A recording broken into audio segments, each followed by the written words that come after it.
Intrigue over election meddling, President Donald Trump's mysterious past ties to Moscow, the Kremlin's international belligerence and toxic diplomatic ties have Washington fixated on Russia as much as it ever was during the Cold War. A day of entwined strands of Russian-related machinations Thursday encapsulates why Trump seems fated never to emerge from the ever-deepening, almost operatic drama that grips the White House like a vice.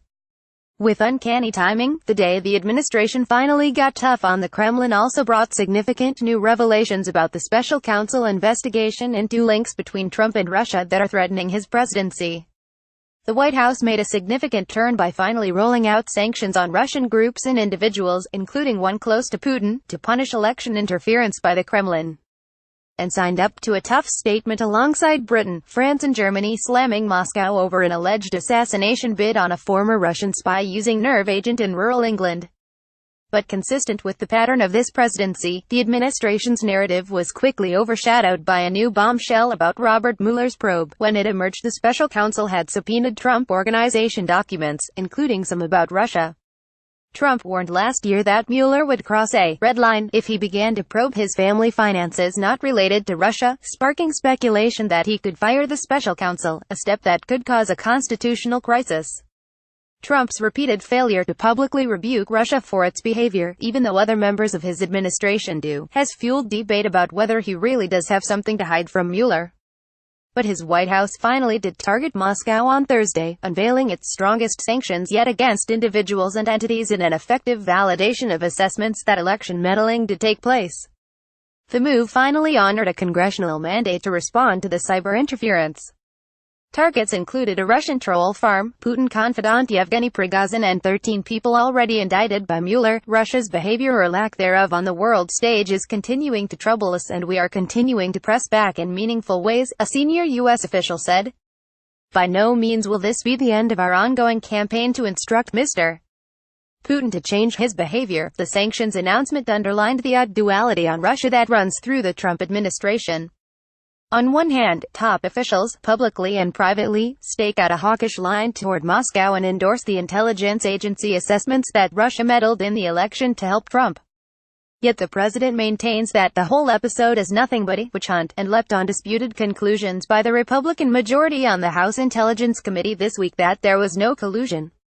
It was impossible not to see the sanctions unveiled Thursday as an action by his own administration that not only undermined his position but also validated some of the work that Mueller has already done. A day after UN envoy Nikki Haley delivered a tongue-lashing to Russia in the Security Council, the administration signed up to a statement alongside Britain, France and Germany, castigating Russia over the attempted murder of former Russian double agent Sergei Skripal and his daughter in the sleepy English cathedral town of Salisbury.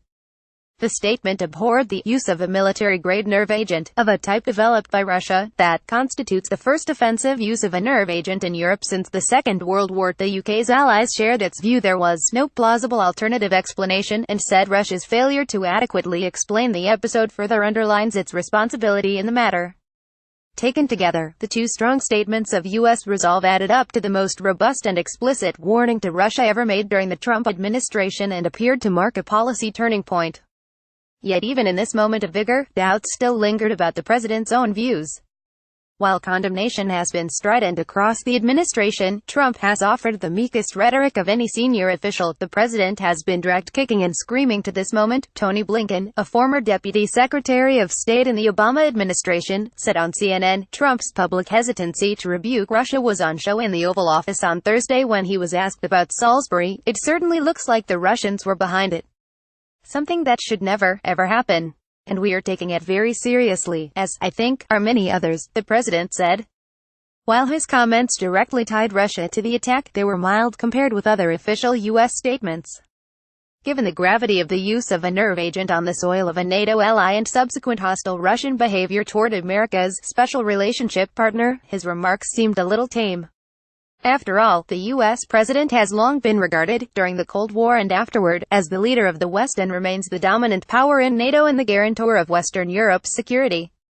It is hard to believe that any previous president since the end of World War II would have yet to deliver unequivocal warnings to Russia or clear reassurances to allies in Europe in the face of such Russian behavior, to hear the president actually speak to camera or speak to the American people and denounce Putin, denounce the Russian government for the steps they're taking, would be, I think, be far more powerful. Democratic Rep.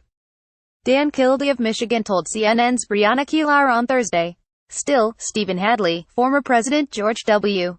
Bush's national security advisor, said Trump was moving in the right direction on Russia. The problem for President Trump is this has been pretty politicized, and the more people emphasize Putin's intervening in the election in favor of Trump, the more it undermines President Trump's election, and he doesn't like that. Surprise, surprise, Hadley said, but the administration has been pretty tough on Russia, he said, noting a White House decision to allow Ukraine to buy U.S. light weapons. But Trump's tone is one reason why so much intrigue still swirls around his relationship with Russia and why claims remain that some past business association with Russians may be shaping the way he deals with Moscow. That speculation intensified after it was revealed Thursday, hours after the sanctions announcement, that Mueller had subpoenaed documents from the Trump Organization, including some to do with Russia. The news, first reported by the New York Times, did not just confirm the trend of the Russia probe overshadowing almost everything in the White House narrative with its capacity to detonate bombshells at any time. It also marked the first publicly known occasion on which Mueller has demanded documents related to Trump's business.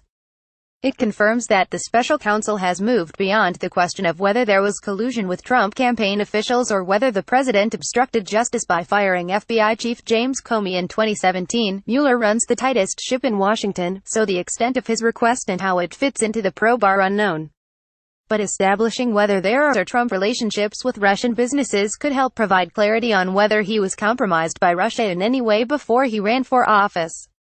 CNN reported in January that the Trump Organization had voluntarily provided documents on meetings and conversations involving the Trump firm's real estate business to the special counsel. Even so, Trump warned in a New York Times interview last year that he would draw a red line if Mueller probed family business dealings not related to Russia. His comment provoked fears that the president might try to fire Mueller, a move that would provoke uproar. And signs that Mueller is deepening his investigation will do nothing to slake the Russia fever gripping Washington.